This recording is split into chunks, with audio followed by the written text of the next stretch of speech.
everybody, welcome back to another episode. Thanks for tuning in. Today we have a really special episode on location with Nathan, the Director of Ecumenism at Glenmary Home Missioners, and we're going to talk about his conversion to the Catholic faith, as well as the work of ecumenism that he does here with Glenmary Home Missioners. So thanks for coming on the show. Happy to do it. Bringing us out here. We had a wonderful time at a really simple, beautiful Mass right before this, and then he gave us a tour of the facility.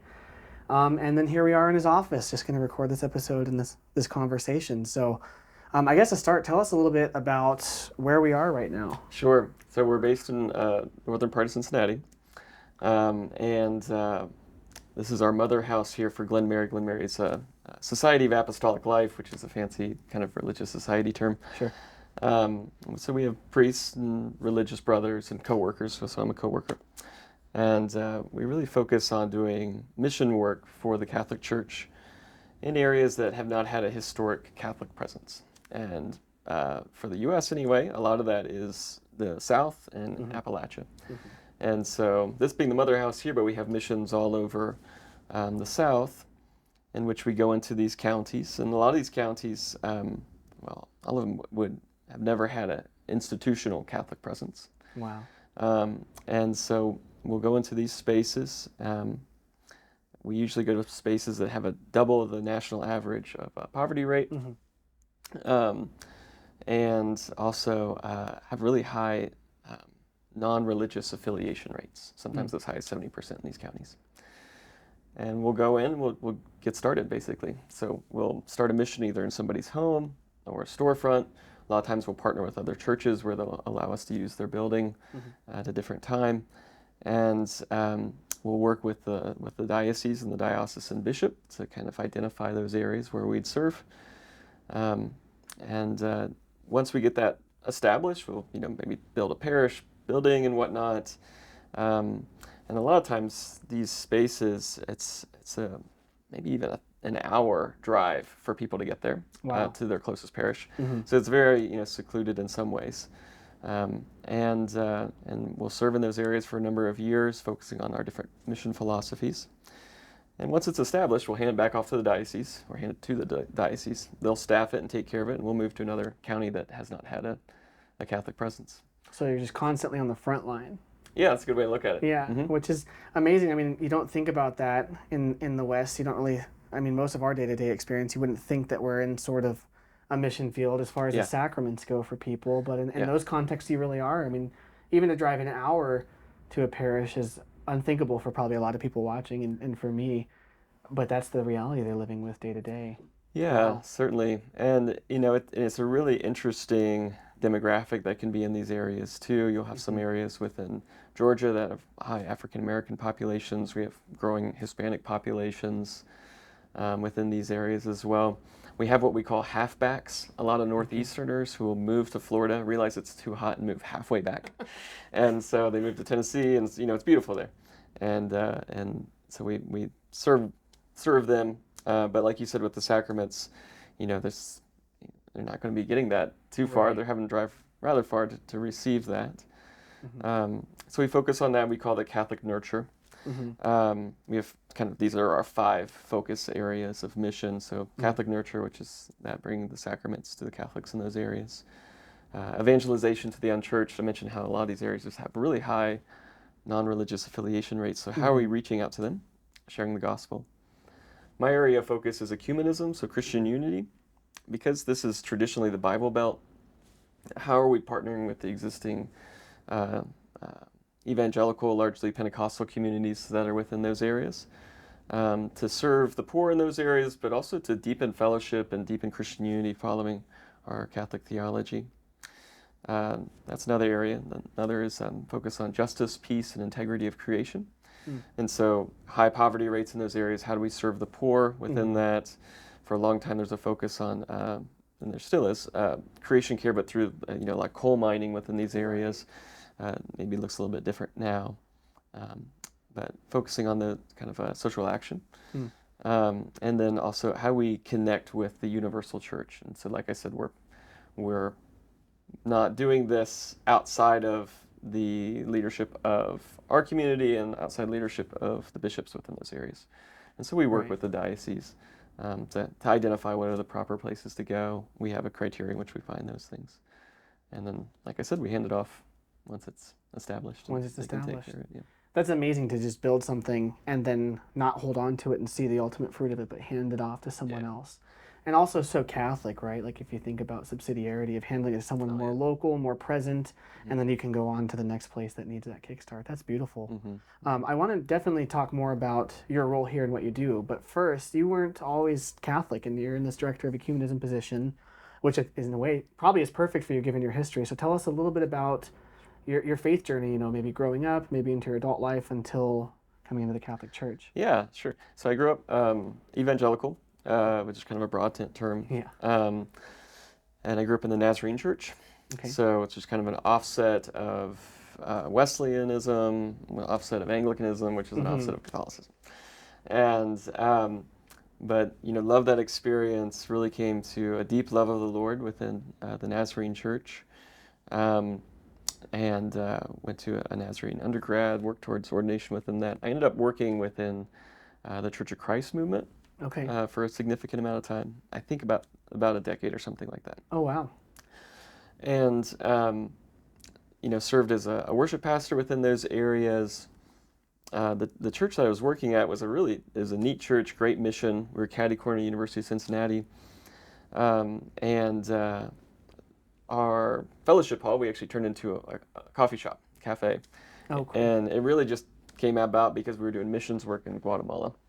And some of our congregants met some coffee farmers and brought it back about this idea of fair trade. And it's probably really good coffee too. It's great coffee, yeah. And this is early 2000s, so this is kind of early, but like before specialty was in full on. Totally, yeah. I'm a huge coffee nerd, so if you get me going on that.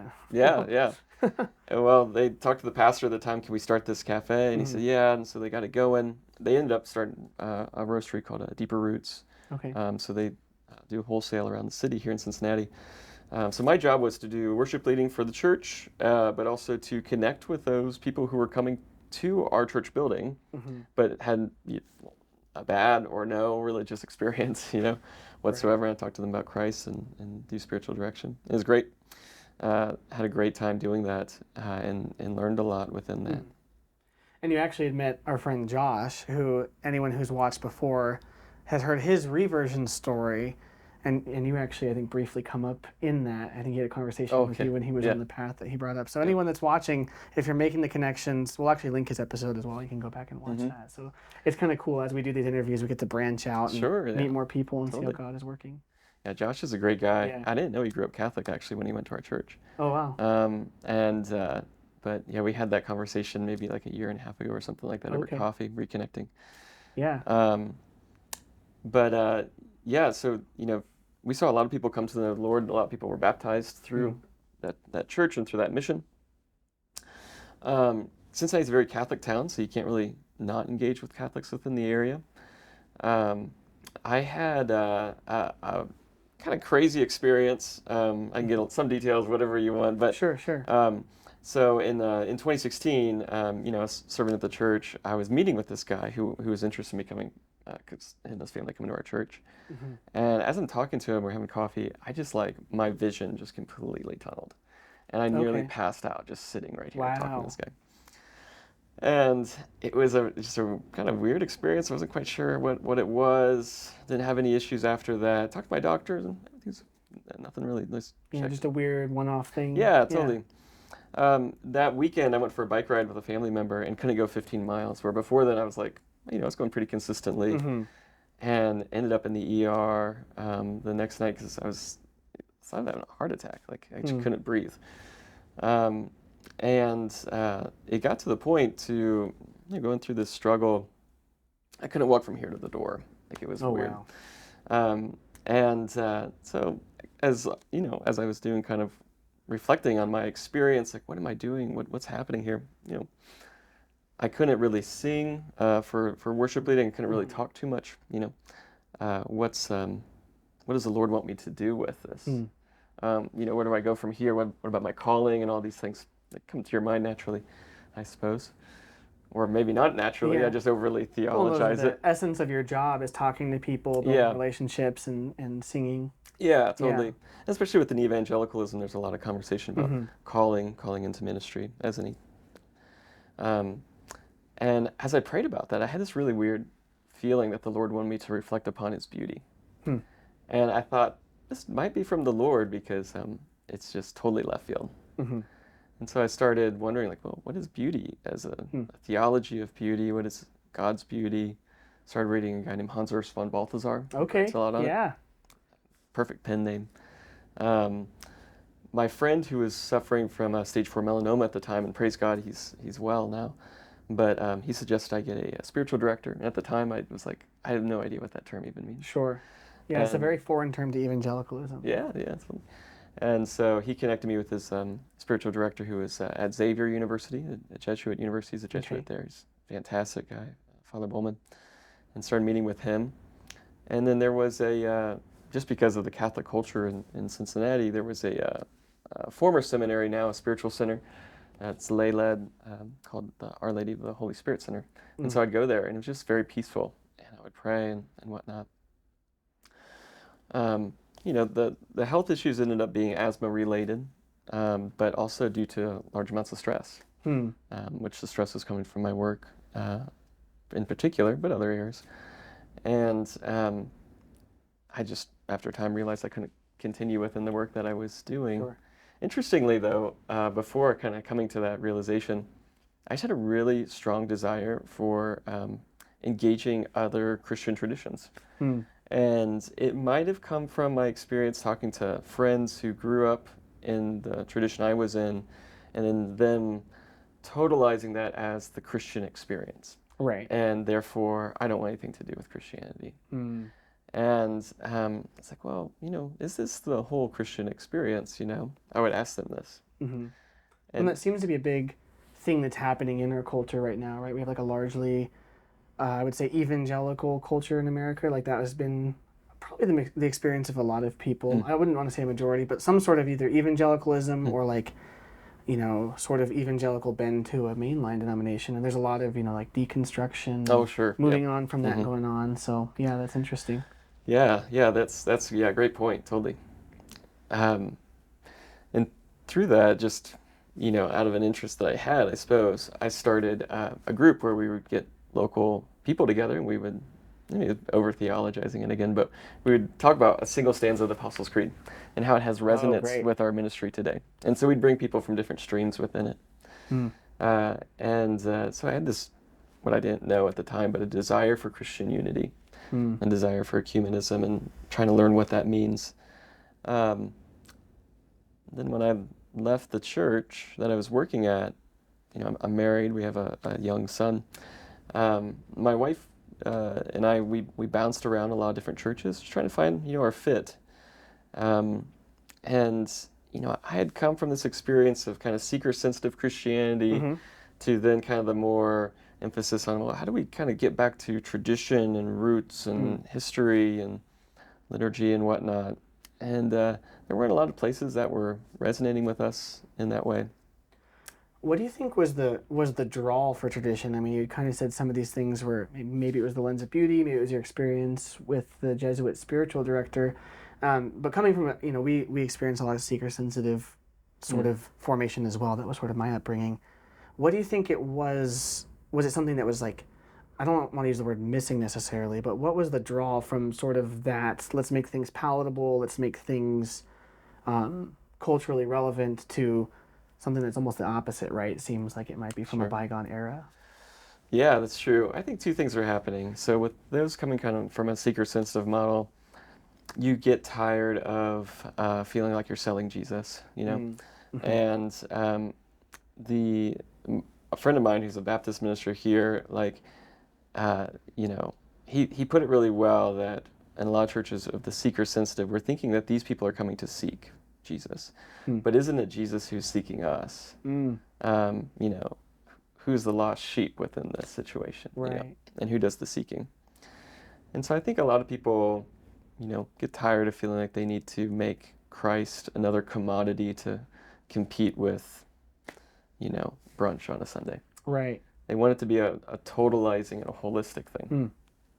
And I think then that leads people into another place, oftentimes where you start to realize that you're engaging Western culture and trying to understand, what is foundational within that, within the mix of what feels like a liquid modernity, that nothing has real staying power. Mm-hmm. You could say it's like kind of a quest for truth, perhaps, Mm-hmm. but also in the sense of, moving away from that sense of relativism. Mm-hmm. And so a lot of people have found a sense of connection through what they experience as historical practices of Mm-hmm. Christianity. Yeah, there's something meaty about it, right? It's Mm-hmm. got some substance. It's formative power. I think that was what originally drew me. Actually, was James K. A. Smith. I Oh, don't know yeah, if yeah. yeah. Just the idea of liturgical practices being formative and forming what you love, and then your love's retraining what you choose, and then that forming, and it becomes this cycle. That was what originally drew me, and I think there's some truth to it, right? We don't really have this understanding of anything more than just the content of the message in some way in an evangelical context. Like we focus on the content and maybe not the form, but the form can be just as important for conveying that as the content. So cool. Well, Yeah. so you're starting to see the value of tradition. You're starting to have beneficial experiences from it, and then you guys are searching for a church. And what can happen from there? Yeah, totally. And I think just with that tradition bit too, just recognizing that our minds, and this is totally against kind of the way we normally operate. We normally operate thinking that we need to be critical, hypercritical about everything, but we don't realize that there lives this with is kind of a tacit way of knowing the world, how we understand the world to be, and I think it is. And James K. Smith says we're not just brains on sticks. Right. There's practices that shape us. And what's good about kind of the historical practices is they've aged long enough that the fat has come off of them, and you still have the meat. Maybe we'll say that about our modern practices in a few hundred years. But one thing that was occurring within this time, when my wife and I were looking for churches, we visited a ton of churches, evangelical churches, a few mainline Protestant churches.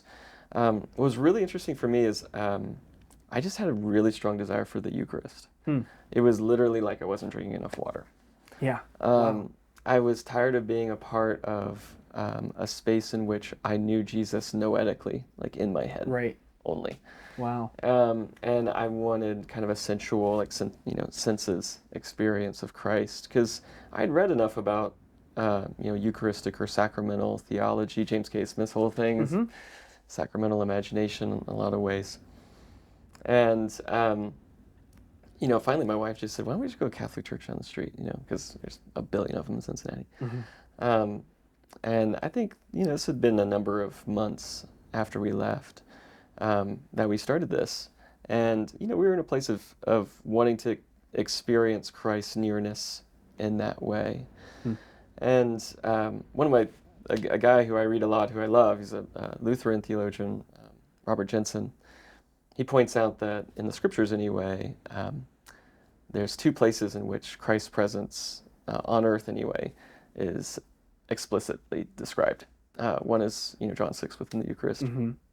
The second is within the body of Christ, the church. And I think for myself anyway, maybe my wife too, we felt so cut off from Christ's body that I think the Lord, by His Spirit, gave us a growing longing for Him within the Eucharist, which oddly enough led us to His body in the church too.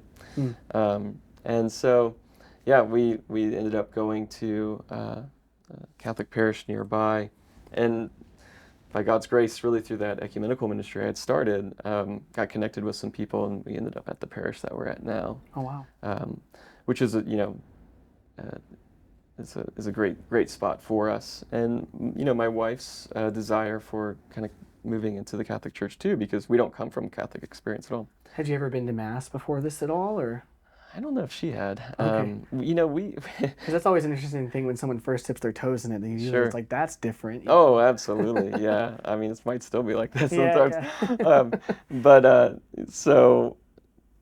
I had been for class and with friends.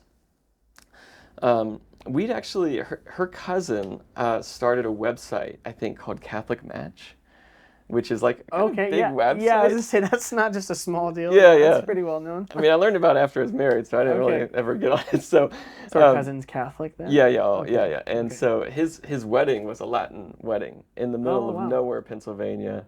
And, we were both evangelicals when we went to it. So we went to this Latin Catholic wedding. Wow. And so that was probably one of the only time we together did something Catholic, the first time anyway. But yeah, so that would have been new for us for sure.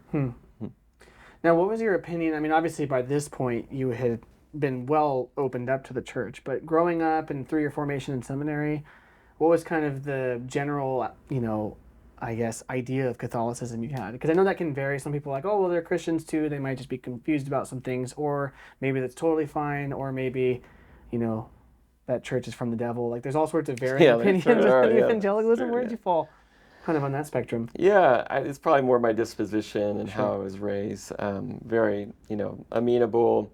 When you're doing ministry, you don't really, and especially when we're doing college ministry, people are coming and going. So you hear people's stories, and I wasn't very thinking about it as a competition in any way. I, through seminary, was introduced to a lot of the history of the church and whatnot, so saw these schisms as being, historical experiences. When it came to the theology, per se, Wesleyanism, which is what Nazarenism comes out of, really leans Anglican. And so I didn't have to overcome some of the things that maybe somebody coming from a Reformed tradition would be thinking about, so imputed righteousness and stuff like that. The experience of a sacramental theology was very welcome for me, obviously, by my experience. So I think it was just more like, it's just a totally different culture. And a culture is a much more difficult thing to pin down. Than, say, paper religion. Not just like theological propositions that you have to accept. There's a lot of like lived differences between the two. And I really do think people's issues with Catholic to evangelical, evangelical to Catholic, Protestant, whatever, it lives on that space, that cultural space. Because you're just like, what is this world you're talking about? And so many of the defined doctrinal issues that cause separation have been engaged with in different levels of overcoming, but things like justification and stuff like that, that's not a live theological issue within the church. And so it lives on, this unity lives in this kind of tacit, not talking to one another, characterizing one another. Luckily, through my experience, I got to meet a lot of Catholics, and so, it's a lot easier to ask a friend about something that would be a curiosity or a level of disagreement than it is to talk to somebody online or talk to somebody you've never met before. Because you automatically feel like you need to defend yourself. He's talking to you, comment section. I'm just kidding. It's funny. Yes, but it's for me anyway, coming to the experience of the Catholic Church, I was in this space where I was wanting to experience Christ in his beauty, not simply know about it. And that's the different space. Yeah, so tell us about it from there. You start going to Mass, and then did you go through some sort of RCIA process, or what was your experience coming into it? Because I know it's different for us. They just we kind of walked right in the back door, and they confirmed us 4 weeks later. Some people have to do the full 9 months thing. What was your parish like?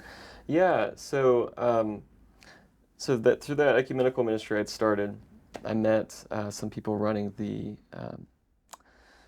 what they called the Aquinas Society, I think, at the time. So it was a Dominican served parish in Cincinnati, St. Gertrude's. And their director of evangelization was the guy I connected with, Lewayne McNeil, who now works with us at Glenmary, which is great. Oh, cool. Was this the same parish that Josh went to for a while? Yeah, he came with me. Okay, so it has all the relics and stuff? Yeah. He was telling us about that. We were so jealous because he's like, oh yeah, we have all these relics. And we're like, what? That's so cool. Our small town parish, it's rural small town parish, doesn't have a lot of stuff like that. Sorry, anyways, continue. It's a big kind of flagship Dominican. Yeah, that's awesome. It's part where they send all their novices and whatnot, so get blessed with that stuff. Really good preaching too, I'm sure. Good homilies. Yeah, totally. Yeah. And interestingly enough, Luane, he actually was the youth pastor at the Church of Christ Church that I ended up doing my senior internship at, but 20 years apart. So I never knew of him. Now he's at St. Gertrude's. I'm getting to talk to him, and so what they did is they just teamed us up one-on-one with him, or, two-on-one, and because he can answer our questions from a particular vantage. Yeah, he knows your context that you're coming from and how to translate. Totally. It's beautiful, yeah. And, it was interesting for me, too, because, I'd worked in the church for a decade. I did a master's in theology.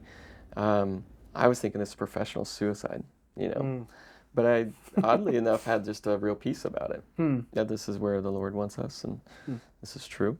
This is beautiful, and this is good. My wife worked, so we had that financial flexibility. And so we started going there in 2019, in the fall-ish. And we were doing these one-on-one things. We weren't going to like the regular RCIA, but COVID ended up hitting when we were supposed to be received. And so we ended up being received at the Feast of St. Peter, St. Paul in June of COVID year. And just the small priory chapel with only a few people.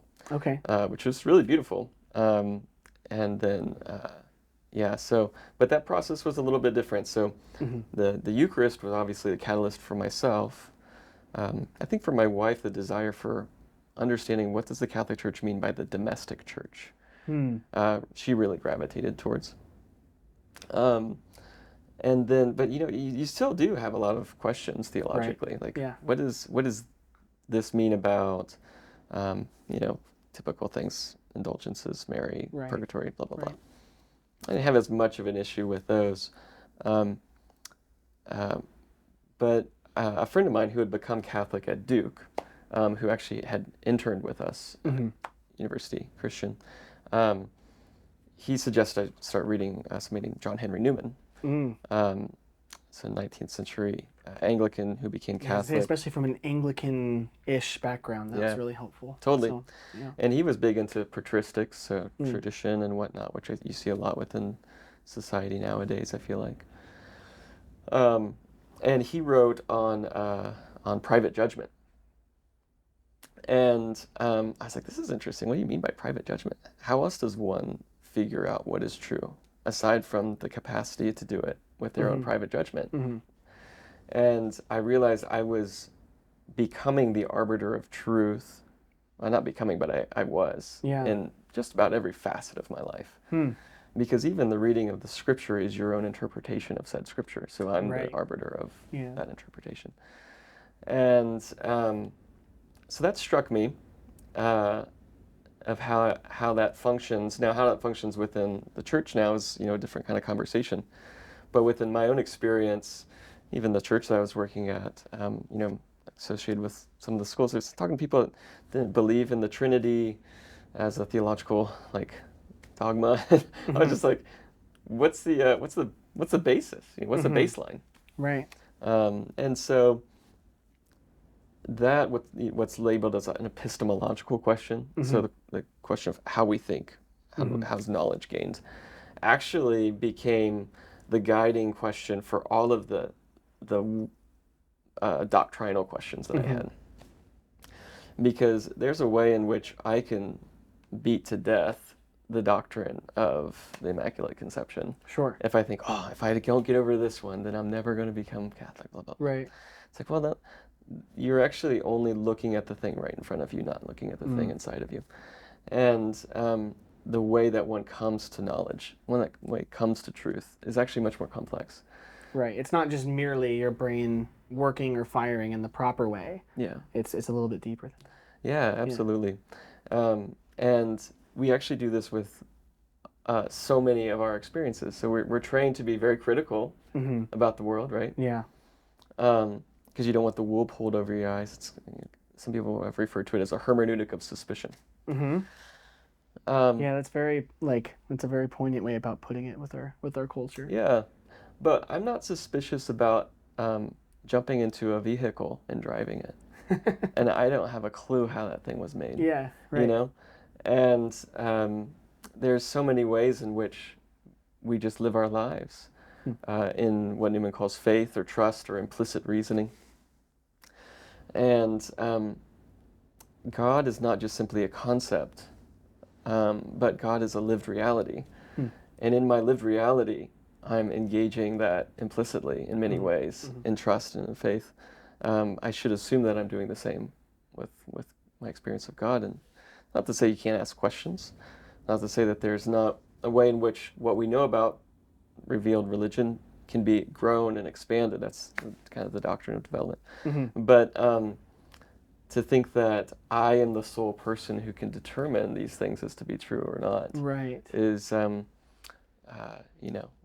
was a way that I was operating that I didn't realize I was operating, Isn't that funny? It's almost like a fish in water. I mean, because I had a similar experience where, for me, it was in my undergraduate studies, which was biblical theology, getting ready to go to seminary and get an MDiv. I ended up not doing that, but I was seeing so many people either double down with the tradition they came from and be like, got lucky, was born into it, and I was right, or opening so much that they're like, who knows what's true, and falling all the way off the horse. And I kind of came to that realization of like, it has to be beyond me, because clearly there's a danger in if it is just up to me, then if I'm not smart enough, or I don't have the right sources, or I don't think about this properly, or something else is inhibiting me, then that can be an issue, you know. The arrogance to presume that like, oh, I can just figure everything out and have all knowledge within myself. Yeah, totally. And I see a lot of people doing that, and I think it's, we're kind of in some ways trained to do that. But also with the proliferation of ways of studying these things, which I think is good in a lot of ways. Because I don't want to say you totally leave your mind at the door. It's not how it works. But with Catholicism, you're not just simply entering into an idea, you're entering into a living idea. You're entering into a story. And so how are you engaging with that story? How does your story live into that story? And how do you begin to see reality within that narrative? And in an odd way, it actually begins to balloon and expand the way that you do see things. Newman will say, like, bigotry is actually the closing of oneself into themselves, but love, which is who, God is love. We experience this love through Christ in this church. It's something that's actually expansive. And so, how do we do this? Well, we do this because we experience Christ. Well, how does one experience Christ? Well, there's a lot of ways that can happen for sure, but for me, anyway, the most acute space is through the Eucharist. And so I desired that. And so then you came into the church, and did you have some like mystical pulling back of the layers the first time you had the Eucharist? Or, I know for us it was just like, I knew what it was, I believed it, and that made it special, but it wasn't like I had any miraculous experience or anything. It's just, but it is different. It's weird to talk about, right? It is different. So what was your experience, first receiving the sacraments? Yes, I've never had anybody ask me that question. I appreciate that question a lot. I felt a deep sense of peace, and I don't know how to explain it any other way. It was what I had longed for, and we always had a sacramental element, a desire or a recognition of the need to take communion within the Church of Christ. But to have it in that space, it was a deep sense of God's presence and peace. That's how I would describe it. That's beautiful. And, it's interesting, it grows over time. The mind moves slowly. Epiphanies happen sometimes. Like, for instance, when I was, convalescing with my health issues, reflecting upon the Lord's beauty, I realized that there was a Van Gogh exhibit happening. It was on tour in Cincinnati. And so I was like, well, all right, I'll respond to this. This is when I'm evangelical, right? And so I go, and I'm at this exhibit, had the day off, and there was, I had been reading Balthazar, was reading Augustine's Confessions, and Van Gogh has this image, I think it's like two strangers in the underbrush or overgrowth, I can't remember the name right now. And I was looking on this, and I was thinking how this is a reflection not only of beauty, but the transcendence of God. How does this, beauty isn't people say it's a subjective thing. Yes, perhaps, but it's also an event that occurs within your heart that moves you beyond yourself and leaves you changed. So an epiphany. As I was reflecting on it, there was somebody, and in the museum center that we were in, it's this very cavernous space. There was this person who, they were just having some sort of like psychotic fit. They were just screaming at the top of their lungs. And I was looking around and nobody's like responding to it. Mm-hmm. And yeah, the whole like bystander thing, right? There's probably a lot of people and they're just not even. Yeah. And it's such a big space, you don't even know where it's coming from. And we had this person in our church at the time, and she had Tourette's, and in the middle of the service she'd just yell out really quickly. And so you got used to that. But I thought, what an interesting experience. I'm looking in front of me at this beautiful image, this invitation to the transcendence of God with, the transcendentals, if you will. And at the same time, I'm having depravity screaming in the back of my head, And I realized this is the human experience, And God coming to us in this space, but sometimes you have to pay attention because the yelling is more immediate. And so getting back to the partaking in the Eucharist, it brought this peace that has continually developed over time. And, Augustine talks about baptism as like a breaking of a fever. But within the breaking of one's fever, they don't automatically have their complete strength or health. Right. At first you're really like weak and tired. And yeah. And so you take the sacraments, you pray, you grow in holiness to become more of what God has made us to be. God became man so that man might become God, or like God. And so that's what I continually experience within the Eucharist. And, I still long for it. And so luckily I'm in a space where I can partake in it every day. But then to begin to say, okay, this is not just something that I do religiously, but is actually my identity, because we are uniting ourselves with Christ within the Eucharist. Is it's a pretty incredible thing when you think about it as an abstract idea, for sure, but when you begin to experience it in a consistent manner. And I think to those who may be listening to this, like, that's really weird. It is very odd, for sure, but it's something that one experiences, I think, more so. Explaining it to people who have no context is always a fun experience, because you're like, well, we believe that's really Jesus, and then we're eating him, and it's always kind of they're like, what? You're doing what? It is kind of odd from the outside, but I think I have a similar experience where it's like the more integrated I feel like I become to this whole Catholic world, the Eucharist is just like the heartbeat of it, right? It's the source and summit. So. Yeah, and even like you recognize within yourself that you're changing. Your capacity to love is greater, which is in your capacity for peace is greater. The love of God has been poured into our hearts through the Holy Spirit that's been given to us. And what does this look like? Well, it looks like living out the fruits of the Spirit: love, joy, peace, patience, kindness, goodness. And so you actually, you can agree, as we all do, as from kind of a catechetical space. But then once you begin to experience it personally, and it's something that is very hard to explain. It's the most personal relationship you can have with Jesus in a way, right? Yeah. It's really intimate, really close. I think that was a big difference for me. I mean, you kind of spoke to it earlier.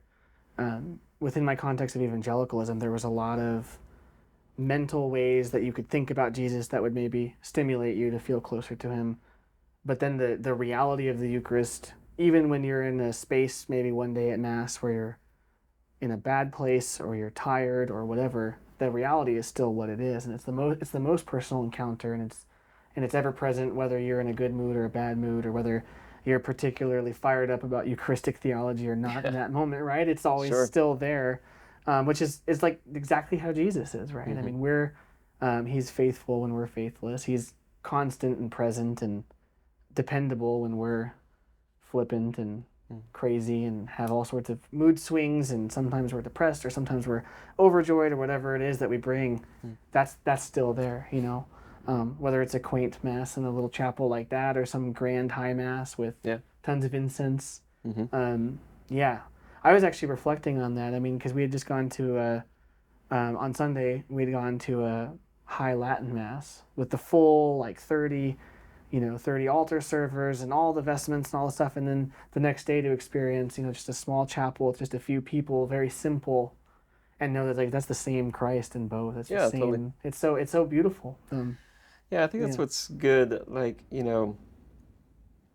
I think Glenmary's been a deep blessing to me and my family, especially because technically I started working at Glenmary before we became Catholic. Oh, interesting. Okay. And it was because of COVID.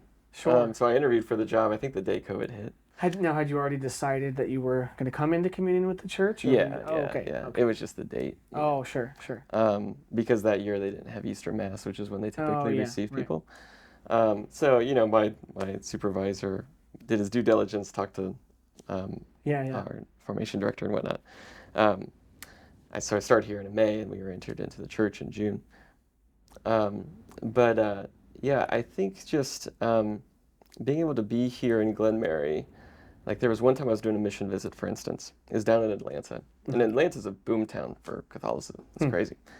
And I was working with the rector of the cathedral there, their archbishop, who's a great guy as well. And the cathedral's kind of what you described a little bit. It wasn't a TLM, a Latin Mass, but smells and bells. And I love that stuff, and so was going there for Mass.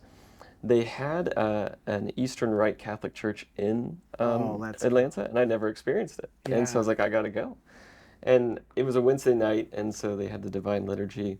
And so I got to go and experience that. This is all within 4 days of one another, right? And so get to go and experience this, and this I'm like, I don't even know what's going on here. It's totally different. It's just natural. And then I got to go to one of our Glenmary missions, which is 3 hours away, a very poor area. And because it's the only Catholic church for miles, it happened to have a large Anglo, large African American, Hispanic, and Filipino population, all at this one Mass. And you get to realize that Catholicity means universality. And that universality means, the world too. It's a lot of different people. It's amazing. And so to have that within 4 days, and this was, they didn't have a lot of resources within our Glenmary missions. We're not going to be able to do, kind of a high Mass per se. Sure. You do what you can. There's a real beauty that they bring out within that. But to be able to see all of these and see wow, look at the fervent faith of these people. It was such a great and beautiful experience for me. And even within Glenmary, we have guys from Mexico, we've got guys from Kenya and Uganda, we've got guys from Anglos from around here, guys from Europe. And it really expands your thinking about the faith because people are coming from totally different places, And we'll sing songs from all these different cultures when we come together as a community. And it all looks different. Yeah. But there's just a real beauty to it. And then there's the things that you unite around the same things. I think that's what's really cool, right? Yeah, absolutely. One of the things I realized coming in to Catholicism is that in a way, and maybe theologically you would say in a way that's more proper because there's communion around not even just a set of doctrines, but all of the fundamentals of the faith. But in a different way, there's almost as much diversity within the Catholic Church as you could say that there would be in Protestantism, right? In terms of Franciscans have this focus, Dominicans have this focus. There's the Eastern Rite. There's the 22 other rites besides the Latin one, and then even just parish to parish.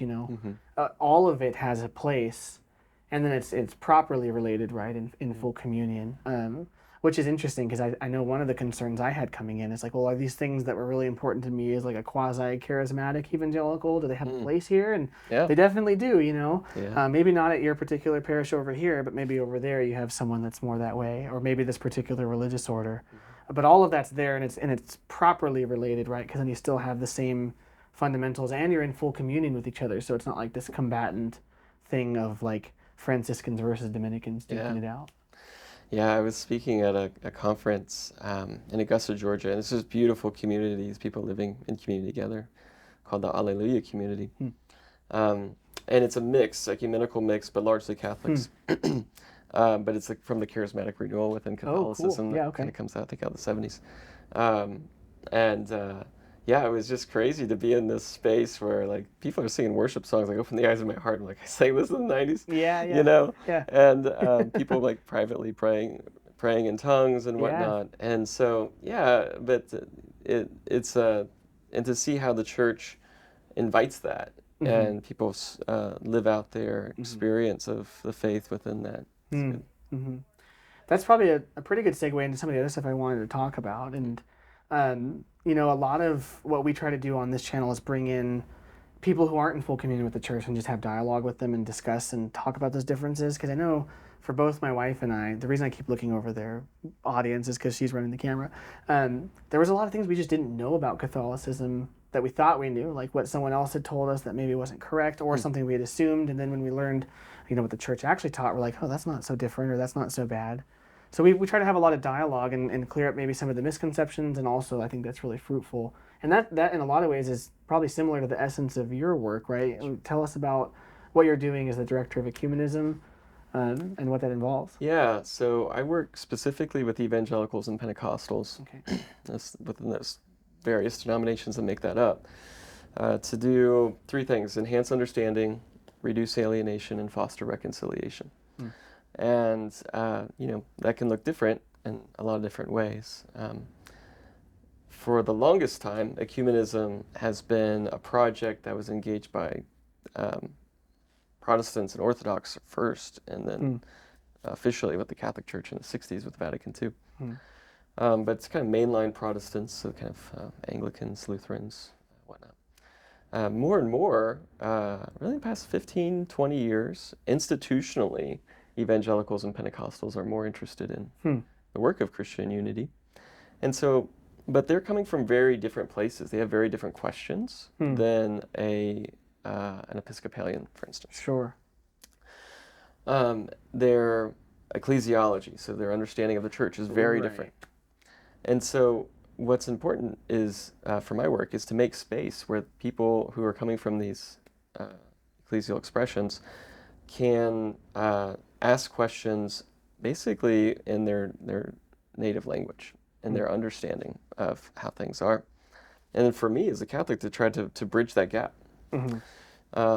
And so that will look like everything from theological dialogue. So for instance, a couple weeks ago I was up at Notre Dame, and my work doubles that I'm a consultant with the U.S. Conference of Catholic Bishops, and so we were holding theological dialogue with a group called the Pentecostal Charismatic Churches of North America, which I think it's like 30 to 40 million people that it represents. It's a huge body. It's a number of denominations, and they've started a Christian Unity Commission.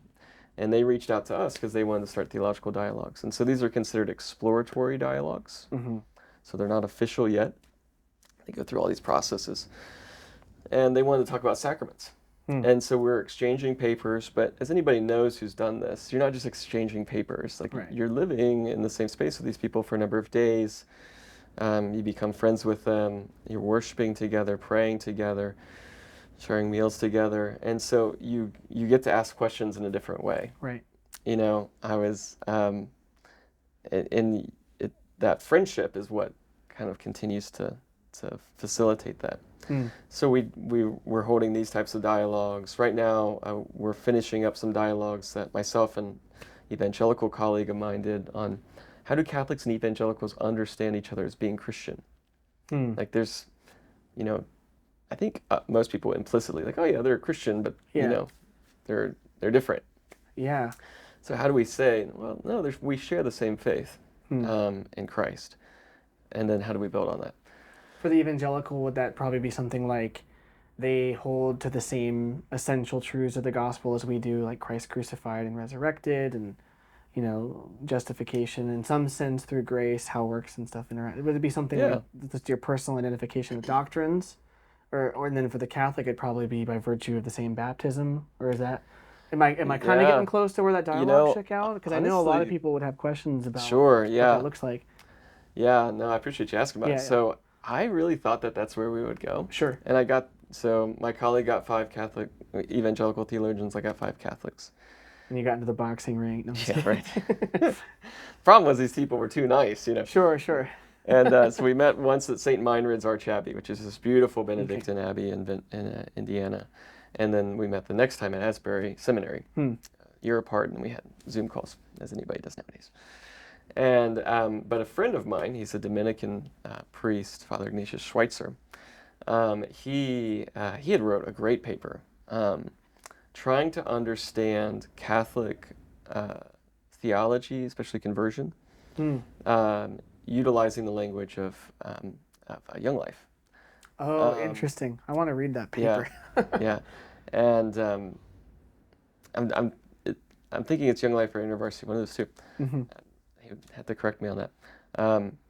And what he did with it, and he read it through this von Balthasar that I mentioned before, what he really picked up on was the need for attunement to the Spirit of God.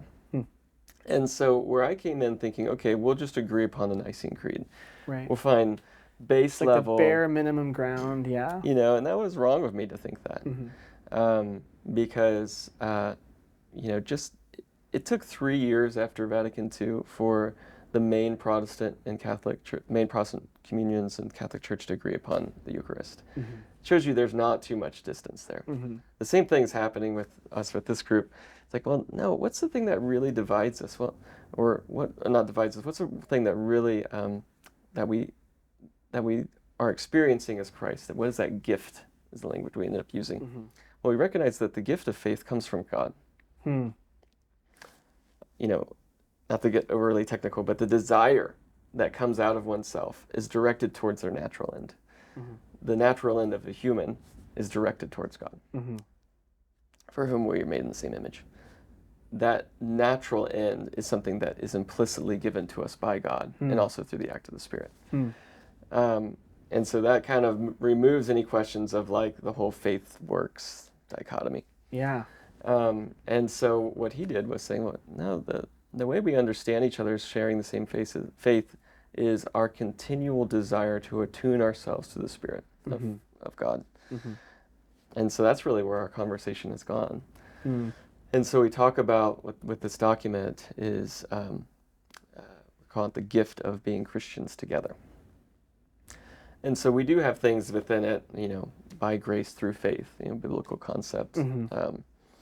And also the continued desire to grow in that faith and that likeness of God. And also, and quite pointedly, the need to remove any kind of dubious language of saying that the other person is not a Christian. Out of our Catholic theology, there's, you know, we don't believe that. You know, by and large, evangelicals don't either. But there's never been a statement in which we can say we agree upon this, into which we can build on other things. Build on further. So that's kind of what we were doing. Some other things that we do, so it's kind of more, feels maybe a little abstract, 30,000-foot view. When I first became within this role, the Glenmary has an ecumenical commission that kind of helps oversee my work. It's made up of a number of Catholics, a number of evangelicals.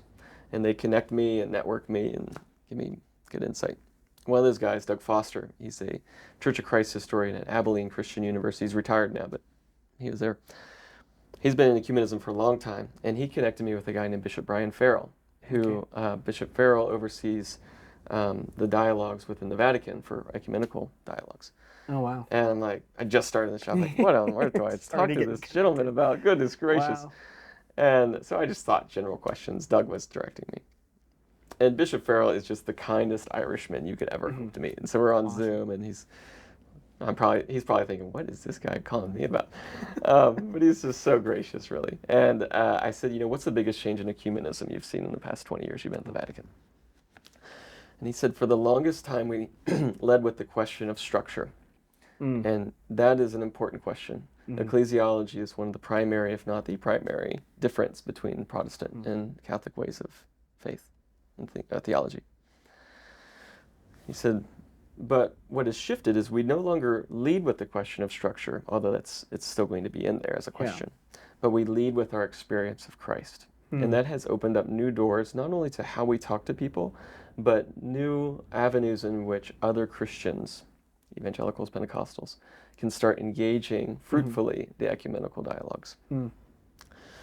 And he was citing something called the Global Christian Forum, which really just organizes Christians together to share their experience of Christ around small table discussions, and then allow that space, our love for and experience of Christ, to be the foundation in which we start to build our ecumenical engagement.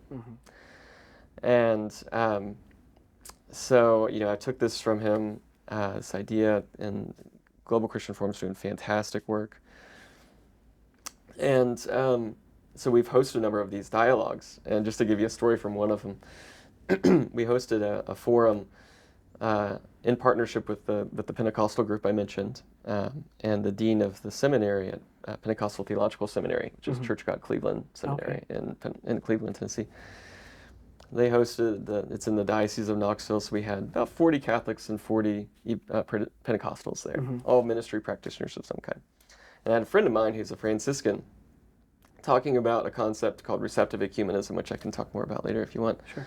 But just to intro his talk, and just imagine, like, he's fully habited, he's in the chapel at this Pentecostal seminary where I don't know if a Catholic's ever spoken.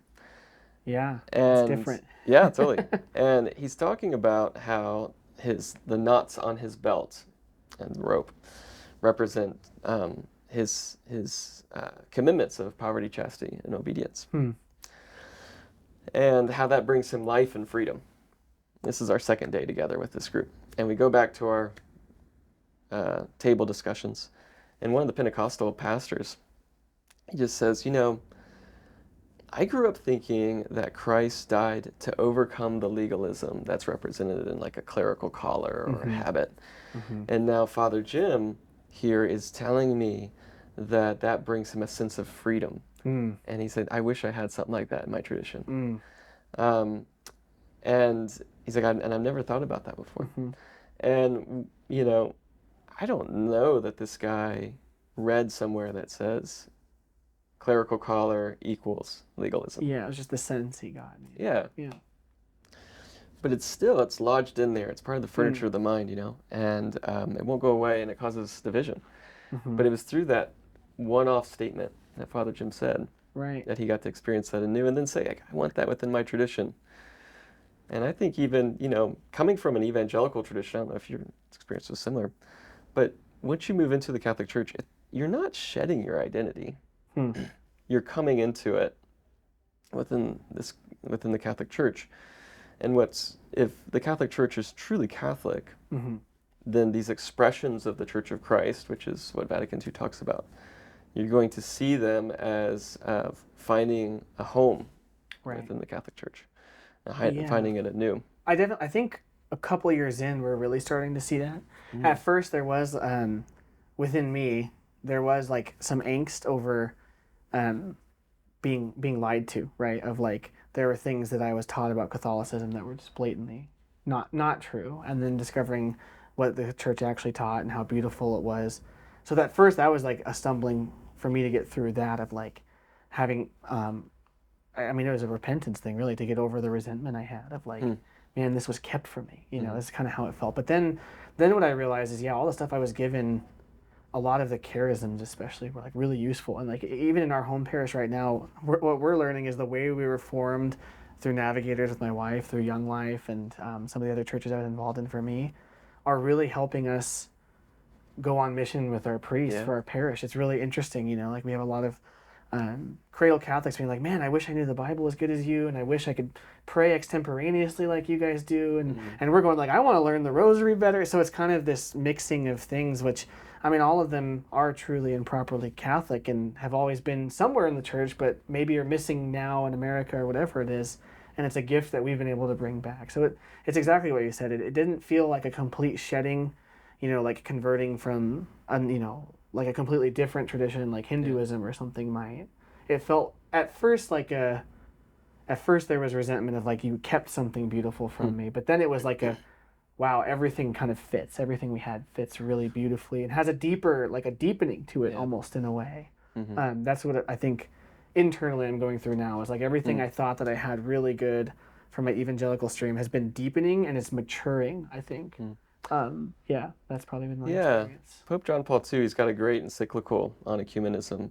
And one thing that he says is ecumenism, so the work of Christian unity, is, not just simply an exchange of ideas, but a mutual exchange of gifts. And he's taking that from this language of, especially during Vatican II, the church is asking like the question of what is the church? Which for the longest time, nobody asked these types of questions because it just was. Yeah, it was what it was. There was no alternative really. And sure. Just didn't have to. Yeah. And what do you do with the plurality of Christian experience within the world and expression in a way that's properly Catholic? And so it talks about the Church of Christ, which is where, as we say within our kind of Catholic theology, built on foundation of Peter and the Gospel and the apostolic lineage, all that's true. But the Church of Christ subsists, which is kind of a philosophical language within the Catholic Church. And by the Holy Spirit, there are these expressions of the Church of Christ within these communions that have gone out from the Catholic Church, that have true expressions of the Church of Christ. Not saying that it has subsists as like you hear language of people saying fullness, like Catholic fullness. It's basically the same idea. But what's interesting is because of the unique history and the unique experiences, maybe even unique ways in which people theologize, their emphasis will be different. And so everybody would agree that sharing the gospel is a Catholic idea. It's like there's nothing, we're a missionary, religion. But the ways in which a group like Young Life goes about doing that is something that the Catholic Church can learn from. Sure. And it's not like you're learning something foreign. You're actually learning something that is actually integral to the Catholic Church. So that's the idea of subsists. In fact, we're partnering, there's a lot of dioceses that are doing this, a partner with Young Life. Oh, that's great. They have a Catholic relations department. Oh, cool. Because they recognize that, this was a while ago, but they were maybe proselytizing inadvertently and bringing fringe Catholic students out of the parishes who never really engaged the faith. And they just invite them to their church, which is a totally natural thing, right? Yeah. Well, it said, look, we're pulling kids out of the Catholic Church. Is this in line with John 17:21? And they began to engage that question. My friend Michael Haverkamp runs this group now within Young Life. And so what they do is they do trainings for their Young Life staff on Catholic theology. How do you encourage a young student who's a fringe Catholic, maybe in high school, to have a personal relation with Christ, which is the evangelical language, which would be the same thing we just talked about with the Eucharist, for instance. But they go back to their parish on fire for the gospel. And that is the exchange of gifts. And I'll never forget, we had a meeting here just a few months ago with the leaders from Young Life and our archdiocese, and one of the guys who works in the archdiocese Evangelization office says, what Young Life does really well, we do poorly, And so I'm excited to learn and partner. And that's going to build us towards Christian unity. And I'm sure it goes the other way too. There's things that Young Life probably has a troublesome time with that maybe, some of the depth of Catholic theology and experience could help with. Yeah. And what this does is it's not creating a continued division and plurality. Sure. But what we want to move towards is being able to take the sacraments together, full structural sacramental unity. How do we do this through this exchange of gifts?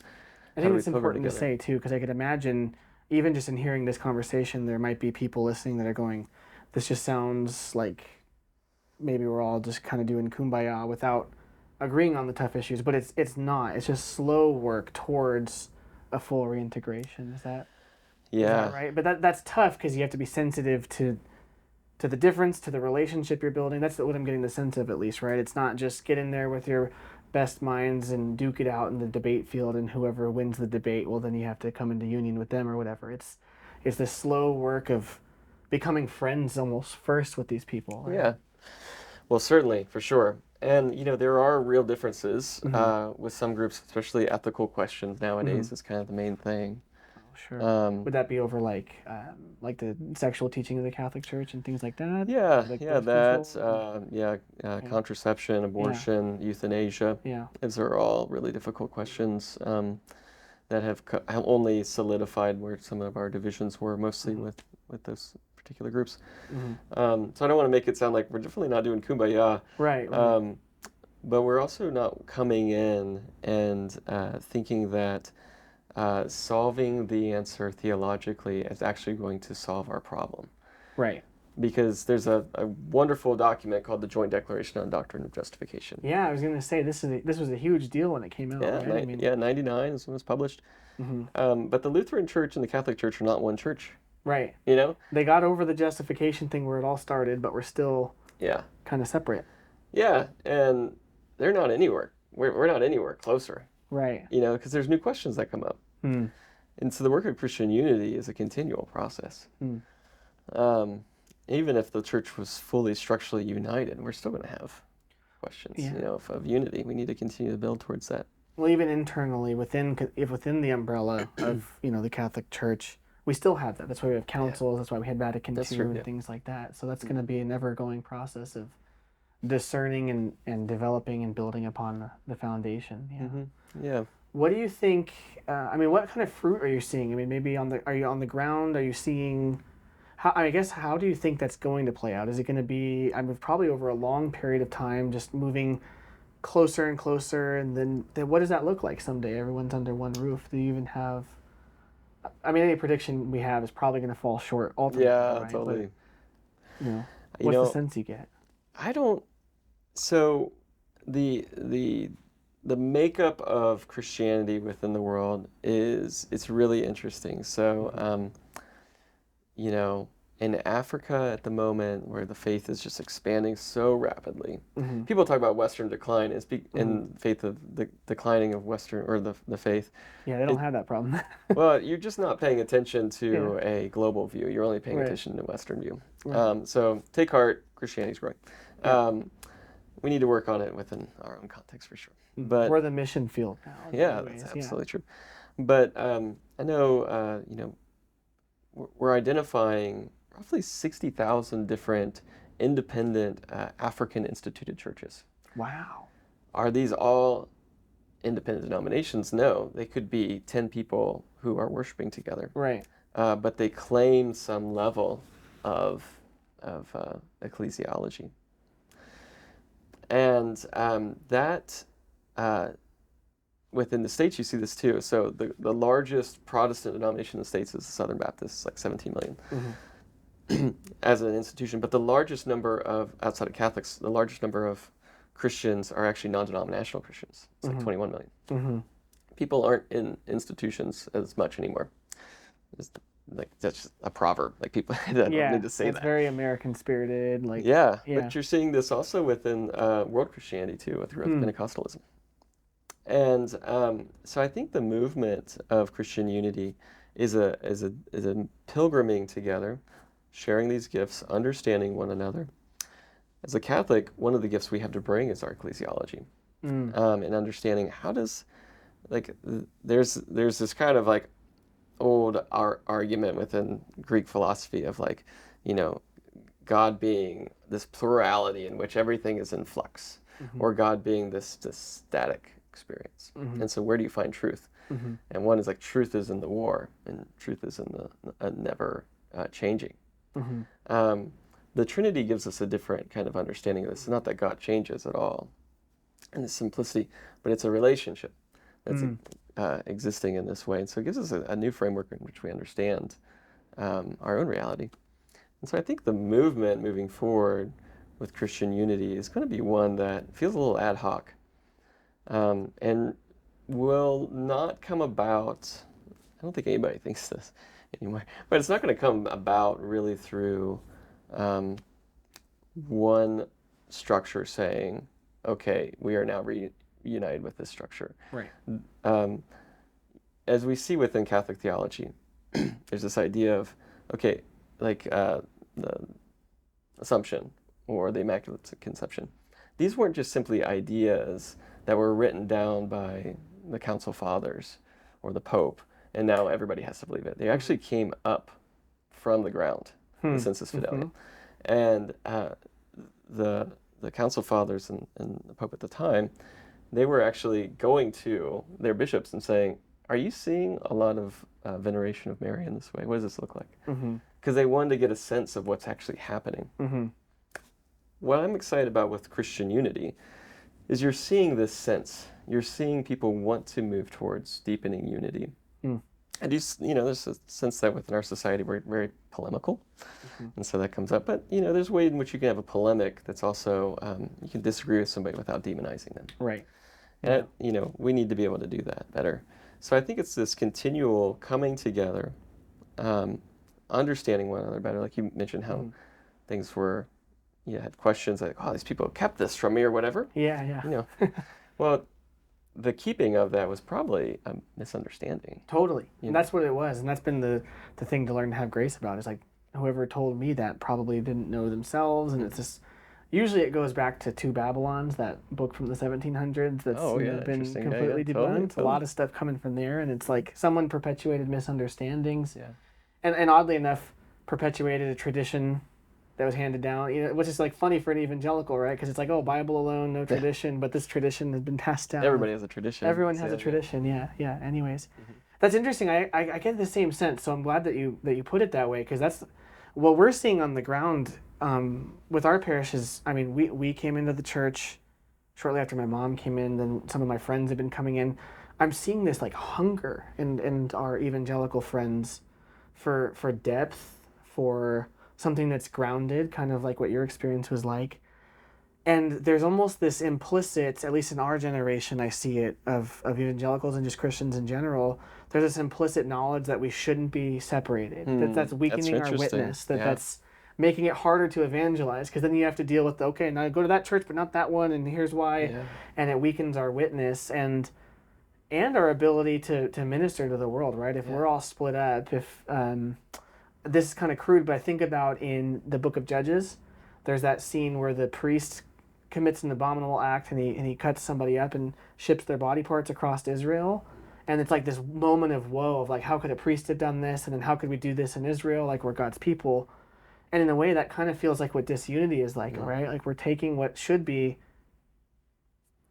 the unified body of Christ. I'm actually, and we've split it so many ways. Yeah.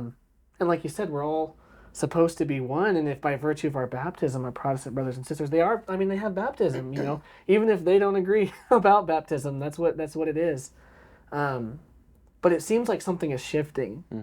And I experienced this even before being Catholic. A lot of my mentors, really awesome men, one of them down in Phoenix, I don't know if he still works for Alpha, but he used to work for Alpha, who's really big on that too. Totally. And he would host lunches that the archbishop down there, or the auxiliary archbishop of Phoenix, would help host. And it was just so beautiful to see everyone come together and start to unify around those things. But I get the same sense that it's happening from the ground. And it's like, it's like God is leading us there, whether we're aware of it or not,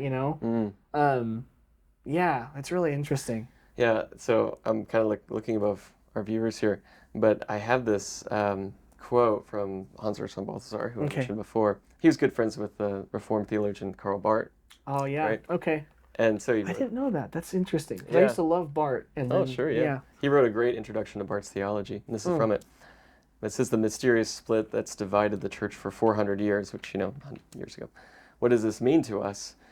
It says, if we are aware of the true nature of the church, we must feel this split not only as a daily wound, but even more as a constantly burning shame. The essence, not merely the name of the church, is agape, a unity in love. So every lapse from this unity calls the very substance of the church into question. It is impossible not to ask each day with renewed concern, even that this has to go on for centuries, about the reason and necessity for this shame, which for us who have remained with the ancient precincts of the church is no less burning than it must be for those who felt certainly with a heavy heart that they had to leave. And so he wrote that in the 50s. And I think once people begin to see Christian unity, Christ's prayer, Lord, may they be one as you and I are one, is not simply a theological concept, but a burning shame and an open wound. You no longer have the luxury of demonizing your friends. And so I think, nobody in my family's Catholic. I love my family. I think about my 5-year-old son. How's he learning about Christ through my parents' Evangelical church and going to Vacation Bible School? Catholic theology allows for the recognition of these good things, this proclamation of the gospel and the charisma, in that it would be un-Catholic to think that otherwise. And not to say that there's ways in which we must grow into fullness, and there's ways in which, there's truth isn't a relative concept. But the more we can experience the shame of our division, I think the greater impetus we have for the desire for unity. And what we're doing with like these theological dialogues, I kind of just see it as us creating resources that can be utilized as that groundswell continues to come. It's a multifaceted approach. Right. What would your take be? One of the things that we're seeing a lot is people, just because Gina and I have just happened to, through nothing other than just like a sheer movement of the Spirit, we've seen people around us come into the church. And we've talked with them, we've accompanied them, and we've been a part of that, but not taking credit for that at all. And so we've had people asking us, like, how do you evangelize? What's the proper way to do it, And a lot of our friends have been like, I thought if I knew enough and knew the right response to when that question comes up, that would be it. And it's definitely deeper than that. So with that in mind, what's your thought on that? How do we properly evangelize people? Maybe it is a Protestant who's seeking and would be open to it, that you would want to see come into full communion with the church, or maybe someone that has no context at all for religion. What's your take? Sure. How can we do the work of evangelization? Yeah, certainly with with just trying to think of some Glenmary examples. One thing that oftentimes people move to first is a process. Well, we need to begin with this prayer. And how often are you praying for your neighbors? How often, especially within the Catholic Church, there's a number of young people that have left, right? Well, for those who've stayed, especially parents or grandparents or whatever, brothers and sisters, you feel so defeated. Like, if I would have known this would have worked. People do have questions that bring them to leave the faith, but largely people fall out of habit and fall out of seeing the church as having any validity for their lives. So on the level of those questions, how are you talking to people about their life? How are you talking to people about what matters to them? Asking questions that aren't leading questions, but questions in which you're curious about how Christ is actually already present within their life and working and desiring union with them. I always want to encourage growth in theological understanding, catechetical understanding.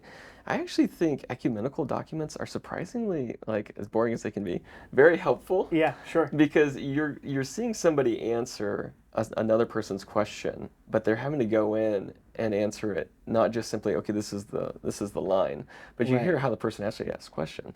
Right. And so you're responding to that. And you're contextualizing it, right? And trying to use their language. Yeah, I think that's really important, because then instead of just copying and pasting, like what the Baltimore Catechism might have said about it, or the Council of Trent's, anathema and justification said about it, or whatever. You get to say, well, if I can understand what their concern actually is and how to frame, and not be disingenuous or lighten it, but give them the full Catholic understanding in a way that's comprehensible, right? Because sometimes Catholic language can be really high and dense, whereas evangelical language a lot of time is attempting to not be that way, right?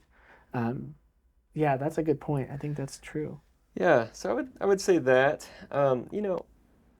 the importance of friendship oftentimes goes unnoticed, and we've walked with some friends who have desire, they were, evangelical, and they desired to come into communion with the Catholic Church.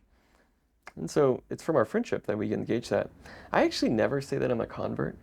I say I'm an evangelical that's entered in full communion with the Catholic Church. It's a much long mouthful. Yeah, but it doesn't really fit on the business card. Not at all, not one bit. But it coming from Catholic theology, it recognizes, as you said, the unity we have with others and the nature of our baptism. This is something that's efficacious. It actually does something. Yeah. And so in the goods that are living, the expressions of the Church of Christ that we're living in my evangelical experience, those build towards Catholic unity, is what our documents say on this. And so would that be like Lumen Gentium, Unitatis Redemptio? Okay. Yeah, would be the kind of the main two ones that you pull from. And Ut Unum Sint, which is Pope John Paul II's encyclical on ecumenism he wrote in the 90s.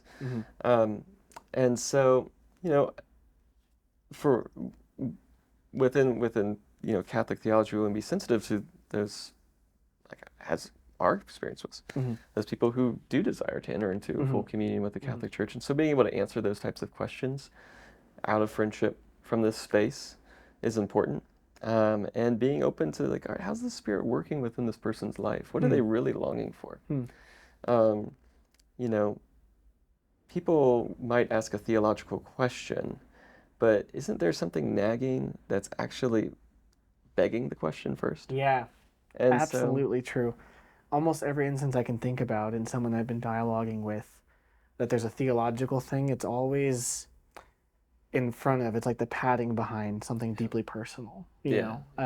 And it's almost never simply a correctly put theological answer that answers a theological buffer that solves the issue, It's almost always attached to something deeper. And then what's beautiful is if that is overcome, it's usually through a deep experience of healing with Jesus that draws them closer, right? So it's more than just arranging your mental furniture correctly and then going into RCIA. Yeah. It's like, it is a total change of, like, it's transformation in a lot of ways, I think. Yeah. Yeah, totally. And I think Pope Francis talks a lot about accompaniment. Past number of popes have said something similar. And I think that's what we need more of. It's hard to accompany people because it takes time. It takes your willingness to be with them. And it might be over years, And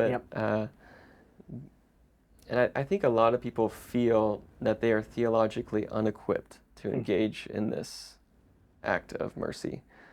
But it's so rarely, that we're going to be engaging. If I told you, hey man, I don't know the answer to that right now, but let's figure it out.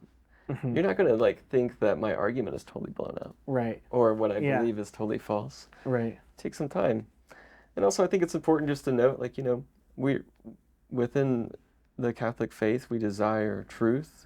We desire, we have defined dogmas and doctrines and whatnot. And so being able to say these clearly, we're not trying to whitewash them or not whitewash them, but you know what I mean?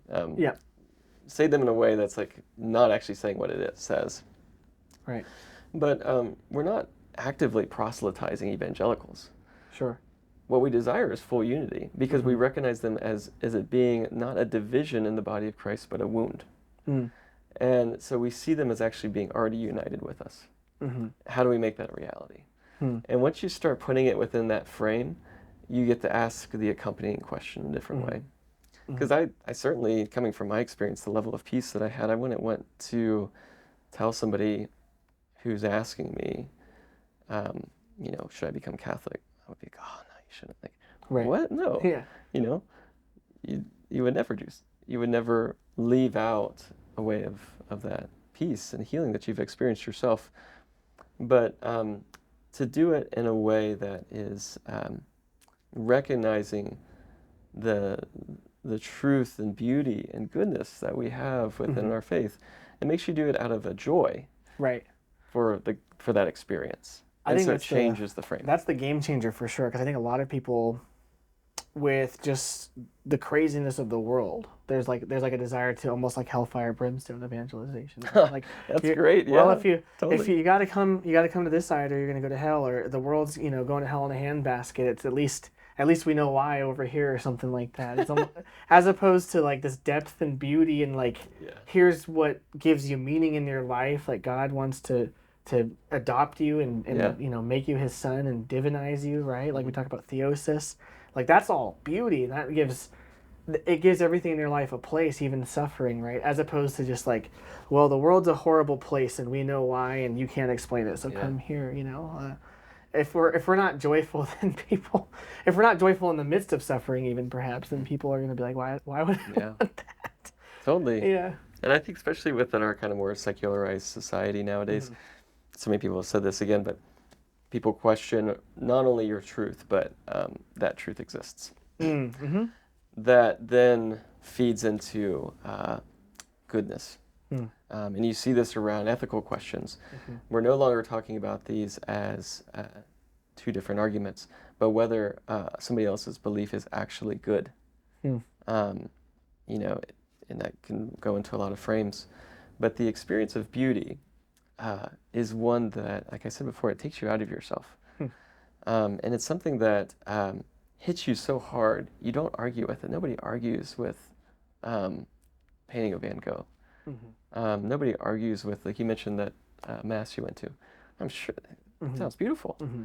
Nobody's going to argue with that experience. Yeah, there's a reason in every movie we watch, like a moment of beauty has like Yeah. Gregorian chant behind it, or Oh some yeah, sort of yeah, like totally. sacred sounding music. Yeah. Yeah, there's a great movie.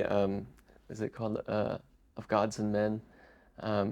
And I think that's the name of the title. It was about this Cistercian community, Okay. I think in Algeria in the 90s. Oh wow. They were martyred, um, but they knew that the government was falling, and but they decided to stay and serve, and they knew they were probably going to be killed.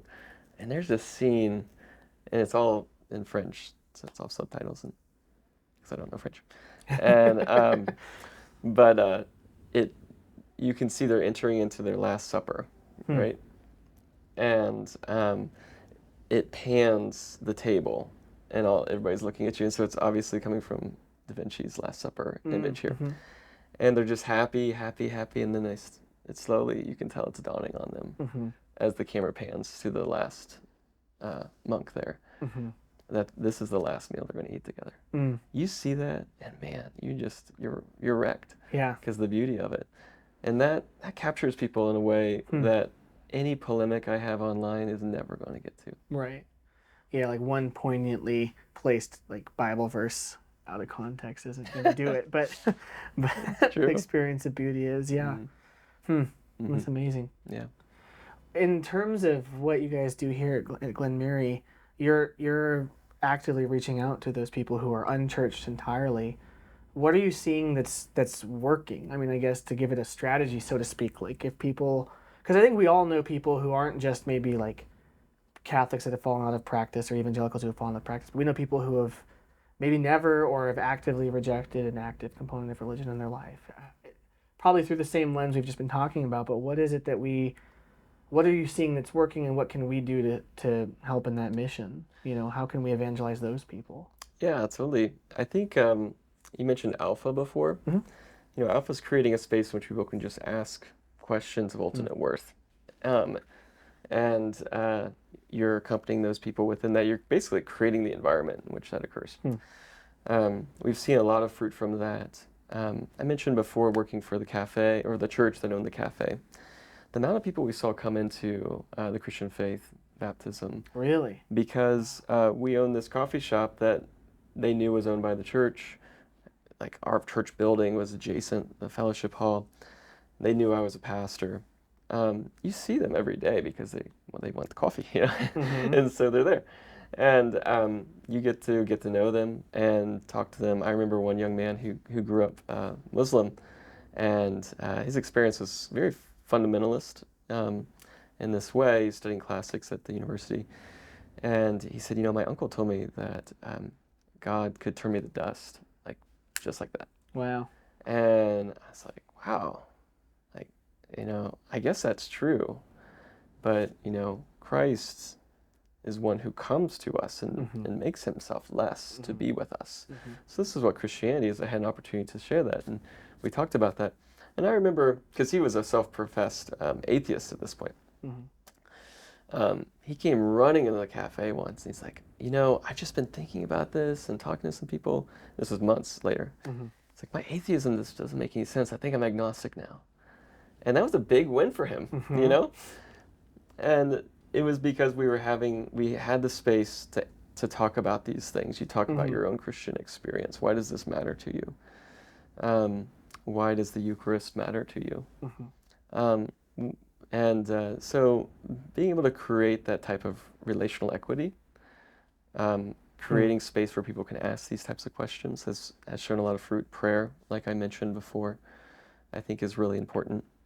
I do think, especially as you're engaging somebody, maybe somebody who came from an evangelical experience and has left the faith entirely, they maybe have some anti-Catholic sentiments.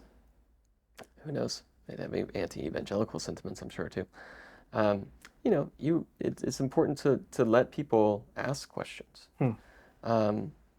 And ask them, more about the question. Get people talking, because what's odd about conversation is people are going to remember more how they feel around you than every bullet point of your conversation. You might say one thing that's really going to capture them, maybe. A lot of times people are internal and they're working things out. And if you give them space to do that, and asking questions, like and I have a friend who did a great lecture on this, the number of times Christ answered a question like explicitly, like actually answering it, not moving into a parable, was like 3 times. Oh, wow. The number of times he asked questions is just astronomically higher. Yeah, that's very Jewish too. It's a very like rabbinical type of thing, right? To get you asking the right questions and discovering it yourself, discovering the joy of the answer. Yeah. No, I think that's really good. And that's good too, because that also gives dignity to the person, right? To make space for the unfolding of their journey, the unfolding of their questions, for the pain and stripping away of maybe leaving those deeply held core beliefs behind, right? I think about this a lot, like to admit something is right about Christianity or Catholicism and to not have believed it before is to have the humility to admit that you were wrong, and in some way maybe even duped, right, by some other system. And there's a lot of like humiliation in that. So like to even ask someone to go down the path of becoming a Christian is to ask them to kind of lay down everything that gave them their view of the world before, which is humbling and humiliating, So it's a cross in and of itself just to convert. So yeah, you definitely have to make space for someone in that. I think that's a really good way to put it. Yeah, and I do think too, if people are wondering like, well, how do you accompany somebody within this? Well, we have friendships, and so you ask people questions just related to. Yeah, you actually have to care about their life outside of being a number in your baptism record that year. Totally. And what's interesting is, don't be afraid to go in and not feel like you have all your ducks in a row on like your theological understanding. When somebody asks a question, like, you guys have kids. As you parent, the questions Henry has asked me, my 5-year-old, we have some beautiful art from an artist named Evangelical in our house. And she's got this icon of Christ being baptized. And just completely out of the clear blue, Henry said, why was Jesus baptized? Or why was God baptized, was the way he framed the question. I was like, wow. You're like, oh boy. Let me think Got to about break out this the one. books on that one. Yeah. And he's asked me questions like, what language will we speak in heaven? Why are there, he's like, is there one God or are there tons of them? And I asked, like, well, why do you think there's tons of them? What's that question coming from? He's like, well, if God is everywhere, one thing can't be everywhere. There has to be more of them, because you got to be everywhere if you're more of them. So you see where his mindset's coming from. When we talk to our friends, they might ask similar questions. Why do you believe the Eucharist is the body and blood of Christ? It seems weird. You might not know the answer to that. Well, actually, it's going to help you grow in your faith, because it's not like people haven't had that question before, you know? And so engaging in these types of things in a way that you don't feel like you need to come in and defend, Right. but come in and ask these types of questions, have these questions asked. You get to go back, study your catechism, study Lumen Gentium. These Vatican documents are just so good. Yeah, Second Vatican Council is beautiful. Oh my That was one of gosh, the yeah. main reasons I converted, because I'd been reading the Fathers, and then I was reading that, and I was like, it just Yeah. feels like reading the Fathers in so many ways. Beautiful stuff. Yeah. So I think, you know, being able to go into those conversations and feel like, all right, I have something to learn here too.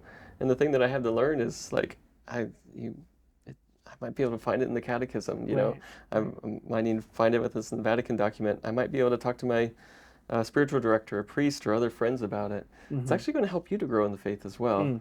And so, and I think when somebody else sees that you're willing to grow and change, and we're not growing and changing in nebulous ways, aren't we growing and changing into the likeness of Christ, especially if we're seeking these questions from the church? That's actually going to create a level of mutuality where other people are willing to be changed too. So Yeah. I encourage that. It's amazing. Good. Well, if people want to learn more about Glenmary and what you do, and maybe how they can support what you guys do, or get involved, or just be a part of it, or learn more, how do they do that? How do they engage with you? Yeah, thanks. Totally. So glenmary.org is our main website, where you can kind of learn more about our missions and whatnot. And also for those who are just interested in being missionaries within their own context, like it's not that you go out into the space. Sure. It's, you know, rural America, and you're doing this and starting a church. You know, we want to be a resource for that. For my own work, glenmaryunity.org is kind of a way in which I kind of help people keep updated on our work specifically with Christian unity. What does that look like? And a lot of people have questions. You know, my family member is an evangelical, and they have these types of questions. How do I engage this? How do we move towards Christian unity? I'm curious about this. You know, how do you do this? I'm not quite sure. You know, those things are difficult and real questions, especially, you know, people who are maybe have an evangelical wife and the guy's a Catholic, vice versa. This raised a lot of questions, especially with raising of children and stuff. So we try to help be a resource with that too. So Glenmary Unity. Do you have a podcast as well? I do, yeah. Okay. And so it's the same name, Glenmary Unity. There's a wonderful Catholic movement called Focolare. And I'm doing a project with them now called Grassroots Ecumenists. And so we're interviewing people who are kind of doing ecumenism on the ground. And what does that look like? And getting their stories. It's been just a blast to get to do that. So that's Grassroots Ecumenists with Focolare Media. I'm definitely going to check that out. Yeah. Cool. Yeah, nice. Awesome. Well, Nathan, thank you so much for coming on the show. Happy to do it. Man, we had a lot of cool stuff I think we talked about. Yeah, it was a pleasure just getting to tour everything and learn about what you do. I feel like we could probably go on for hours about like really dense theological documents if we got into it. That would probably bore some of you guys, but I'll try to link some of the things we talked about in the show notes in the description. And thanks to everyone who watched. If you made it all the way to the end here, tell us in the comments what your favorite part was and what's got you thinking and praying. We'll have all Nathan's stuff linked. As always, you can check us out on drewthecatholic.locals.com if you want to see some of the behind-the-scenes stuff or support the show in any way. And make sure you subscribe and share this with someone who you think could benefit from it. And we'll see you next time on Drew the Catholic. Thanks.